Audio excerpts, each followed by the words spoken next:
Shalom, shalom, bien-aimés. Donc, nous continuons avec notre étude biblique et nous continuons avec notre série d'émissions de comprendre la Bible en 30 jours.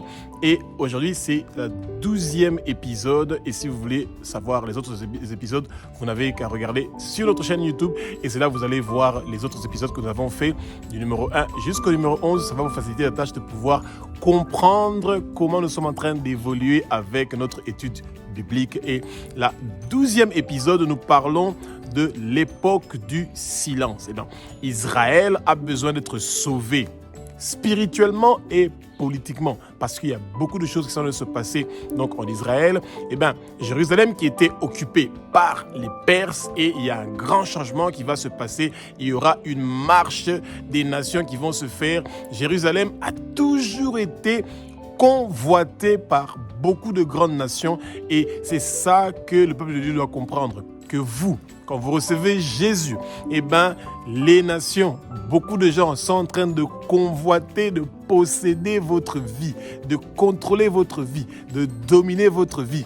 Et c'est ça que nous devons refuser. Nous devons accepter d'être libérés spirituellement, que nous puissions avoir la liberté de pouvoir faire le travail de Jésus de Nazareth, de pouvoir propager son évangile et de faire connaître le nom du Père partout dans le monde entier. C'est ça la mission que les chrétiens ont, et nous ne devons pas laisser que tous les gens qui sont en train de nous envier de cette puissance, de cette connaissance que ça nous a donnée, de nous étouffer et de ne pas pouvoir nous permettre de pouvoir nous épanouir et nous émanciper.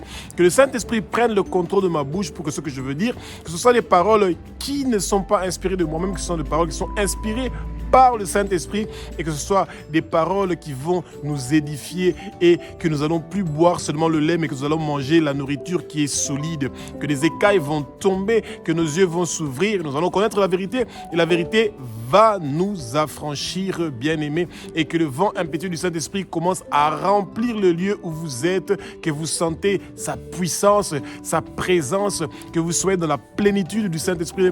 Ne soyez pas dans la crainte. Dieu nous a pas créé avec un esprit de peur. Il nous a créé avec un esprit de force, de courage, un esprit qui nous donne l'envie, la soif de le connaître, de connaître sa parole, de prier, d'intercéder pour les nations, pour que les nations puissent être délivrées spirituellement et politiquement. Le peuple est sous la domination du monde des ténèbres. Et quand le peuple de Dieu ne se lève pas pour étudier la parole, pour prier, pour pouvoir intercéder pour le peuple, pour les nations, pour qu'ils soient sauvés spirituellement et politiquement, bien-aimé, rien ne va de se passer.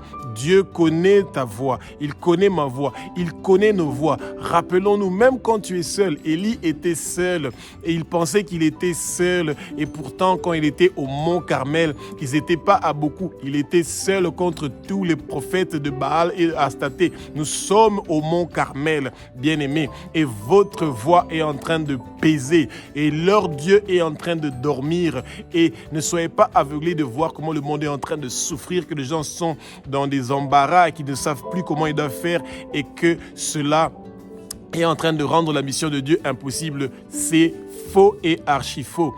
Votre voix, une seule personne, peut suffire pour que le Seigneur fait des prodiges, des miracles, des changements et des transformations.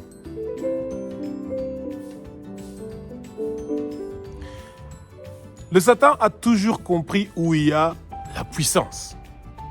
Et le lieu où tous les gens, les Juifs du monde entier, venaient pour chercher la présence du Seigneur, lui faire des sacrifices, c'était Jérusalem. Et c'est pour ça que chaque fois, toutes les nations étaient en train d'envier de pouvoir contrôler cette zone-là et de la dominer. À la fin de l'Ancien Testament, Jérusalem est contrôlée et occupée par les Perses. Ces Perses-là qui avaient pris Daniel avec tous ses amis, qu'ils avaient amenés à Babylone, et que Israël est retourné à Jérusalem. Et malgré que Israël est retourné à Jérusalem, ils étaient toujours contrôlés par les Perses. Et c'est là que le Seigneur va commencer à préparer l'évangile que nous recevons aujourd'hui. Bien-aimés, suivez-moi très bien. C'est une belle révélation. Merci Saint-Esprit.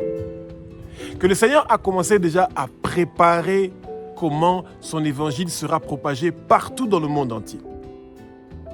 Parce que si le peuple juif qui parlait l'hébreu à l'époque étaient les seuls à pouvoir parler de Dieu, eh bien, nous n'allons jamais recevoir l'évangile.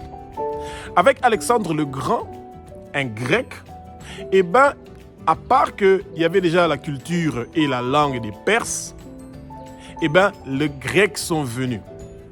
Et Alexandre le Grand était là 333 ans avant Jésus-Christ de Nazareth. Et c'est comme ça que la préparation de la propagation de l'évangile de Jésus a commencé. La langue grecque et la culture grecque a commencé à dominer Jérusalem. Et donc on est passé des Perses aux Grecs. Et les Grecs ont eu une très grande influence. Et c'est pour ça que le peuple de Dieu doit comprendre. Tout le Nouveau Testament a été écrit en grec. Pourquoi? Parce que à l'époque où Jésus est né, eh ben, il y avait la langue et la culture grecque qui étaient en train donc de dominer avec Alexandre le Grand. Et les Grecs étaient déjà un peuple qui croyait déjà en beaucoup de dieux. Ils connaissaient déjà la divinité. Mais ils ne connaissaient pas Dieu personnellement. Ils connaissaient un Dieu, ils connaissaient des dieux, mais ils ne connaissaient pas Dieu personnellement. C'est pour ça que le Seigneur veut que nous cherchions à connaître Dieu personnellement, bien-aimés. Notre Père qui est aux cieux, notre Dieu, notre Roi, le Dieu d'Abraham, le Dieu d'Isaac, le Dieu de Jacob, le Dieu de génération en génération, y compris notre génération. Le Dieu d'Israël, son pays spécial, son peuple spécial que nous aimons et que nous bénissons. Et ensuite, le peuple grec sera retiré de Jérusalem. Et c'est là que les Romains vont venir. Et les Romains bien-aimés, pourquoi le Seigneur a permis que les Romains puissent prendre le contrôle de Jérusalem? Parce que les Romains avaient déjà conquis beaucoup des nations dans le monde. Ils avaient déjà des routes pour pouvoir partir partout dans le monde. Et c'est comme ça que l'évangile de Dieu était déjà préparé pour pouvoir partir partout dans le monde. C'est merveilleux comment le Seigneur sait préparer ces choses. Les Perses, pour que le peuple de Dieu réalise que quand nous adorons les idoles, que nous désobéissons au Seigneur, nous nous éloignons de lui. Mais il a sa miséricorde pour son peuple, il nous a ramenés vers lui. Les Grecs ont continué avec beaucoup de divinité. L'unité de la langue. Le Seigneur voulait avoir une langue qui va communiquer à beaucoup de nations en même temps. Et avec les Romains, le Seigneur voulait que son nom, le message de son Fils puisse partir partout dans le monde entier. Et c'est ça que nous appelons la marche des nations. De la Perse à la Grèce, à Rome. Et le peuple de Dieu doit connaître cette histoire-là de l'Évangile. Ça nous permet de pouvoir grandir spirituellement et de savoir comment nos pères ont souffert avant que nous puissions recevoir l'Évangile. L'époque du silence est caractérisée aussi par les sectes politiques, les Maccabéens et les Zélotains.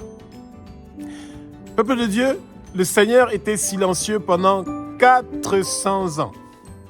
Et pendant 400 ans, comme le peuple de Dieu n'entendait pas la voix de Dieu à cause de leur mauvais comportement, à cause de leur désobéissance, à cause de leur manque de la crainte de Dieu et de sa parole, eh bien, Dieu était en train de les regarder, comment ils étaient en train de faire. Et ils étaient fatigués de l'oppression des Perses, des Grecs, des Romains. Et c'est comme ça que les sectes politiques ont commencé à se former pour pouvoir se rebeller, pour amener une opposition contre toutes ces nations-là qui voulaient à tout prix contrôler Jérusalem, Juda et le reste d'Israël. Et ce que nous voyons aujourd'hui, comment toutes les nations sont en train de se regrouper contre Israël pour l'occuper. Peuple de Dieu, nous devons prier pour ça. et que beaucoup de gens disent qu'Israël n'existe pas, la Palestine existe. La Palestine n'a jamais existé et elle n'existera jamais. Et si le peuple de Dieu, nous connaissons Jésus aujourd'hui, c'est grâce à Israël. Et la parole nous dit, celui qui bénit Israël sera béni. Celui qui maudit Israël sera maudit. C'est pas compliqué. Et les Maccabéens et les Zélotains, les Zélotes ou les Maccabées, c'était des gens qui savaient qu'un Messie va venir. Un roi va venir pour sauver Israël. Et ils pensaient à un roi comme à l'époque de David. Quelqu'un qui va mener la guerre. Quelqu'un qui va venir pour se battre contre les Romains, contre les Grecs, contre les Perses. Mais Dieu est un Dieu qui est merveilleux. Pour montrer sa puissance, il a envoyé un agneau pour que cet agneau-là soit immolé. Et son nom, c'est Jésus. Mais comme le peuple de Dieu, le monde des ténèbres pense toujours que c'est avec la force que Dieu résout les choses et qu'il se laisse faire, c'est faux. La venue du Messie, quand il va retourner, l'époux, pour récupérer son épouse, son église, le corps du Christ, cette fois-ci, il va revenir comme un lion.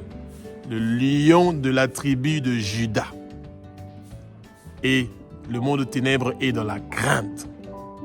Parce qu'ils savent que l'agneau qui a été immolé, celui qui est digne de recevoir la puissance, la richesse, la sagesse, la force, l'honneur, la gloire et la louange, pour les siècles des siècles, d'âge en âge, cette fois-ci, il ne va pas venir comme un agneau.